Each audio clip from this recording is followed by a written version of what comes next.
यह कहानी शहर से पहली बार गांव में आने वाली उस खूबसूरत और मासूम लड़की की है, जिसकी जिस्म की खुशबू और खूबसूरत आवाज की वजह से चार जालिम जिन्नाजादे उसके दीवाने हो गए। लड़की ने अपने जादुई मकान में एक रात गुजराती। आखिर उस रात वहां पर क्या हुआ? जिन्नाजादों ने उस लड़की के साथ क्या किया होगा? यह जानने के लिए कहानी आखिर तक सुने। अदीना 18 सालों के बाद पहली बार गांव आई थी। वह बहुत खूबसूरत लड़की थी। नीले रंग की बड़ी और भोली आंखें और खूबसूरत नुकीली नाक। उसकी खूबसूरती की वजह से हर कोई ही उसका दीवाना हो जाता था। उसके पिता एक बहुत बड़ी कंपनी के मालिक थे, जबकि माँ भी दाहिनी ओर चली थी। उसका एक बड़ा भाई था जो उसे बहुत प्यार करता था। सिर्फ यह दोनों ही भाई बहन थे। अपनी सारी जिंदगी उसने शहर के माहौल में गुजराती थी और गांव का सादा माहौल उसे बहुत अच्छा लग रहा था। देर तक वह दादी जान के साथ मूर्तियां बातें करती रहती। जब फ्री होती तो अपने कजनों के साथ लूडो खेलते लगते। शाम के वक्त वह नूर के साथ घोड़ों के लिए बाहर जाती थी।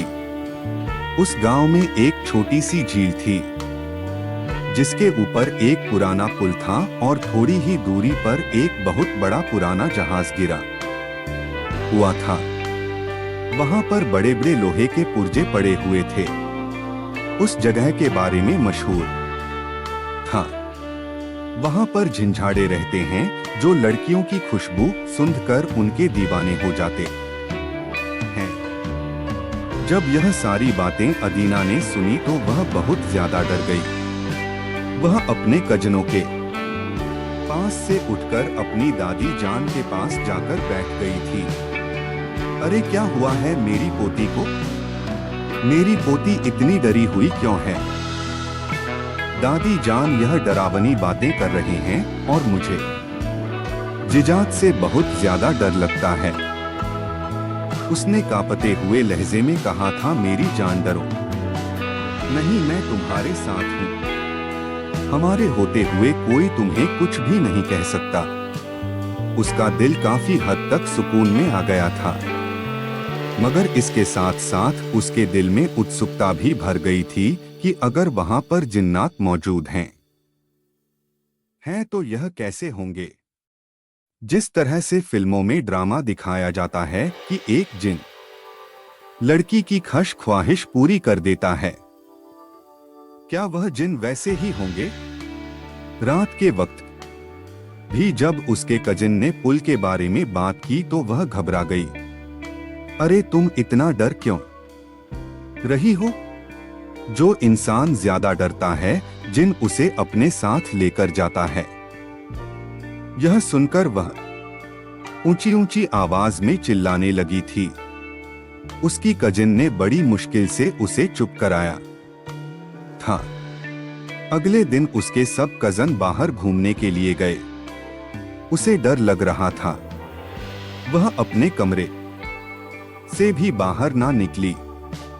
जब रात के वक्त उसके कजन कमरे में वापस आए तो वह उत्साह से भरकर बता रही थी कि हम उस पुल पर गए थे, मगर यहाँ पर कुछ भी नहीं हुआ।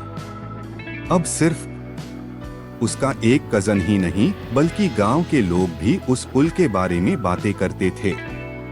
उसके दिल में उत्सुकता पैदा होने लगी थी। उसने एक दिन वहां पर जाने का फैसला किया। उसके यहम और गुमान में भी नहीं था कि उसके कजन ने झूठ बोला है। वह लोग पुल पर नहीं गए थे, बल्कि यह लोग तो गांव के पहाड़ पर गए थे। उन्होंने अदीना को गलत बताया था, लेकिन क्योंकि अदीना बहुत मासूम थी, वह इसे सच समझ बैठी। शाम के वक्त वह घर वालों को बताए बिना हवेली से बाहर निकली थी। अब उसका रुख उसी पुल की तरफ था। उसने एक बुजुर्ग से पुल का रास्ता पूछा तो बुजुर्ग ने उसे रास्ता बताया, लेकिन साथ में मिलने की कि वहां पर मत जाना। वह पैदल पैदल वहां पर पहुंची। पुल और नदी दोनों ही खतरे में पड़ गए रहे थे जब बरर ए सगर के दो टुकड़े हुए थे। यह पुल उस दौर में बनाया गया था। वह आगे गई। वह पुल पार कर चुकी थी। उस जगह से अजीब सी वह आ रही थी। यूं लग रहा था जैसे